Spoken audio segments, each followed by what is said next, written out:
سلامونه او احترامات هیله چې تاسو ټول به روغ او جوړ یاست او ژوند مو ښه روان وي. د یو نوې ویډیو د یوې نوې موضوع سره بیا ستاسو خدمت کې حاضر یم. ملګرو، ما مخکې ویډیوګانو کې هم د دې خبرې یادونه کړې وه چې تاسو باید په فرانسه کې هر کال باید خپل عاید چې هر څومره چې پیسې تاسو ګټئ هغه باید د هغې هغه کلنې ډیکلاراسیون وکړئ چې هغې ته امپو وایي. هغه باید تاسو دولت ته وښیئ چې تاسو څومره عاید کړی دی په دغه تیر یو کال کې. او دا مثال د تیر کال د 2025 چې کوم عاید تاسو دی د هغې ډیکلاراسیون به تاسو په 2026 کوئ، دغسې 2026 والا به تاسو په 2027 کې کوئ. دا بیا هر وخت نه کیږي.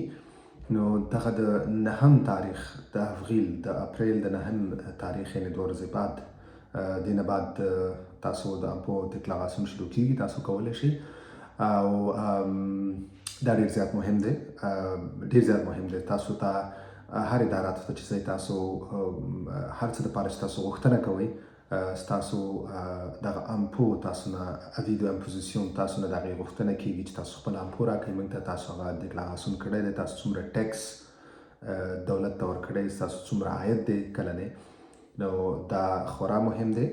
ځکه مې غوښتل چې تاسو ته یو یادونه نن وکړم چې 2 ورځې پاتې 2 ورځې بعد تاسو کولی شئ چې خپل د امپو ډیکلاراسیون وکړئ. دغه تاسو که چیرې تاسو آنلاین اکاونټ لرئ د امپو نو تاسو هغه ځای نه آنلاین هم کولی شئ، او که چیرې آنلاین تاسو نه لرئ تاسو په فزیکي ډول باندې هم کولی شئ. تاسو به فارمولیر د ګوګل نه ډاونلوډ کړئ، د هغې هغه فورمه چې کوم ده او هغه به بیا تاسو هغې کې به هغه به ډکه کړئ او هغه به تاسو فینانسیر پبلیک د امپو دفتر ته هغو ته ولېږئ. هر چې کوم ستاسو مربوطه ستاسو د ادرس چې کوم مربوطه دفتر دی د امپو دپاره هغې ته به تاسو ولېږئ. بله خبره دا ده چې هغه خلک چې دوی زه ډېرې داسې وطنداران پیژنم چې یا مې لیدلي دي یا دا ماته یعنې ثابته شوې دا خبره چې دوی 4-5 کال نه اوسېږي، حتی 10 کال نه دوی اوسه پورې د امپو هغه ډیکلاراسیون نه دی کړی چې دوی څومره عاید لرلی دی، دوی باید څومره ټیکس ورکړی وی. ځکه امپو خپل شرایط لري.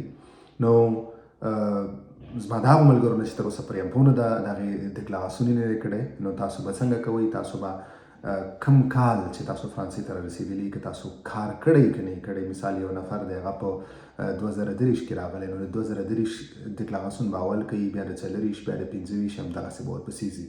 نو که هر چا تر دا دمه تاسو اوسه پورې امپو نه یې ډیکلاره کړی نو تاسو نن نه بعد کولی شئ په هر کال کوم کال چې تاسو فرانسې ته راغلی د هغې نه حساب دی.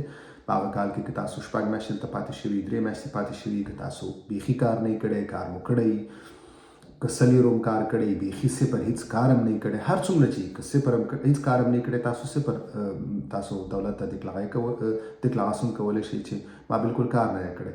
نو یعنې دا مه هېروئ، دا ډېره ضروري ده. ستاسو په هر ادارې چې کوم کارونه دي په هغې کې تاسو نه دې غوښتنه کېږي.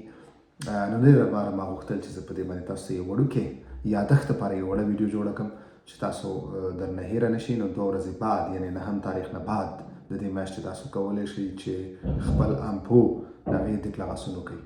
مننه. ویډیو همدومره وه. په مخه مو ښه.